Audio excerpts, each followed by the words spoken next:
have will hopefully be a relatively quick repair to do. But I wanted to do this as an example of some of the types of things I have to do because of the donkeys and just farm in general. I've done it before, so I'm pretty sure I know what I need. If I have what I need where I need it. Do that. I'm going to take that and that, I think.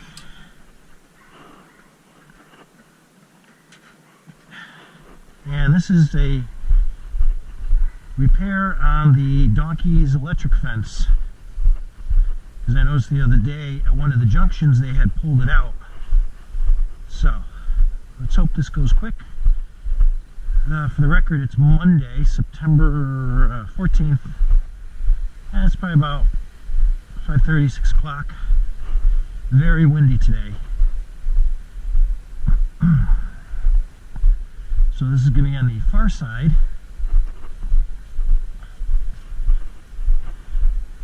First indication that you got a break in your electric fence is your looping over here.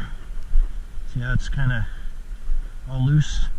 And I had just put in this double section on the fence when I was repairing it to keep them, because they've been bending over to try to reach the jewel weed and any of the other goodies that they can reach. But here's our break.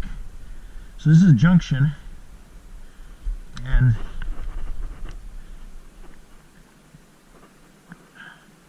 that actually looks cut. But on closer inspection, it's not cut. It's slipped out.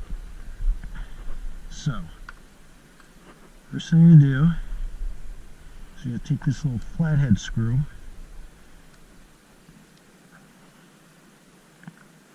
Good thing there's a stump there to work on.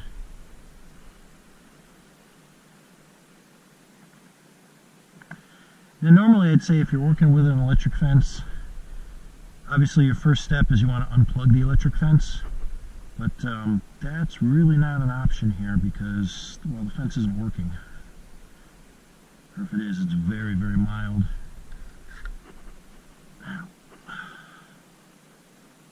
Oh, see, I need more on here. Carefully place these so I don't lose them. There we go. You pull it and you get it nice and tensed up, and hopefully, yeah, we have a good overlap here. Because that's really all this thing is. It's metal. It's got a channel that this runs through, one on this side, one on that side, and you just kind of got to get it as close and as tight as possible. Put your cap on and screw it, but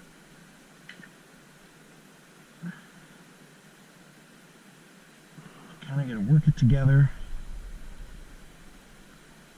Keep squeezing. Make sure you got enough room for your screw to get through. I mean, it's a simple device, but it could be a little more practical with some feedback.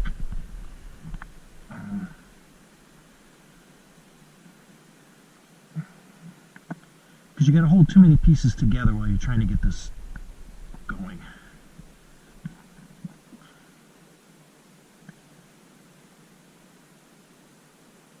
You know, if it was something that had like a lever that you put it together and the lever holds it to crimp it.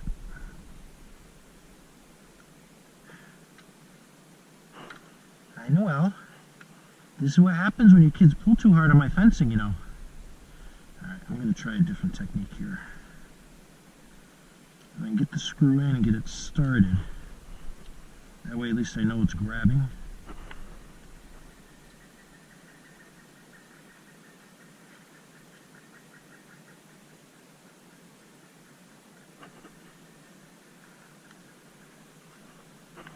You hear that bird? That's a woodpecker. I think it might be one of the rare, well, not that rare, they're just very shy, a pileated woodpecker, which kind of looks like the woody woodpecker, one. But they definitely sound different than the regular small woodpeckers that we have. It helps if you can kind of retwist the line too as you're doing this. But like I said, there's really no way to get it all together and all going and tight.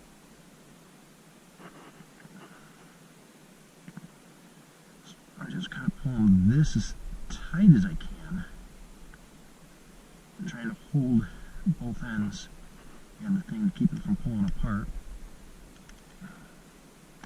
Now there are slightly different junctions that you have. You know, you go to any farm supply shop and you look for this stuff. There's usually a couple or more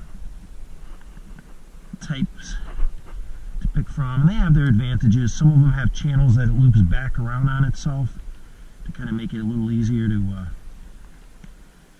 keep it in place. And yeah, I could have used a longer screwdriver just to get a little more torque on it. This unfortunately is not going to give me enough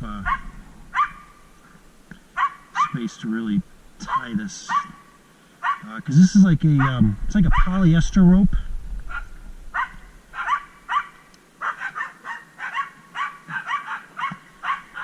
And it's got these little metal fibers in there, and they're just wound through the rope. Main thing is that looks going up there, that looks pretty tight. Down here it's pretty tight. Bad dogs, hey, stop it.